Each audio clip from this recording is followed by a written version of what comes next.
Kit campus रे राज्य सरकार को द्वारा गठित उच्च स्तरीय कमिटी किट कैंपस रे तदंत करिसेंती कमिटी सदस्य नै प्रतिक्रिया रखी गृह विभाग अतिरिक्त मुख्य शासन सचिव सत्यव्रत साहू कहिसेंती नेपाल प्रतिनिधि सहित आलोचना होईछि सरकार को निर्देश क्रमे एठाको आसीछु छात्र छात्री और अन्य कर्मचारी को घटना विषय में पचराउचरा करा दैछि एबे तदंत चलीछि तदंत रिपोर्ट राज्य सरकार को दियाजिबो सेपटे नेपाली छात्री मृत्यु मामला रे अभियुक्त को पचराउचरा करबा पई 3 दिनिया रिमांड आवेदन करिछि कमिशनरेट पुलिस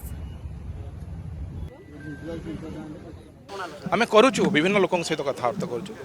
ठीक अच्छे सब स्टूडेंट्स मान सहित कथा हबो जो माने एफेक्टेड होती को जगह कौन घटना होती घटनास्थल परिदर्शन करने आसचु और ठीक समय रे हमर ठीक जगह रिपोर्ट पहुँचो एबे हम भेटिचु तो नंबर संभव नहीं भेटिक आहरी चलो आम बेटा बेटी चलो चलो ना समस्त को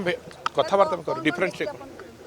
ना एबे केमती आपको कहबी मो शेयर करी हबो नहीं आमे कौन करूँ से आज फास्ट घटनास्थल परिदर्शन कलु।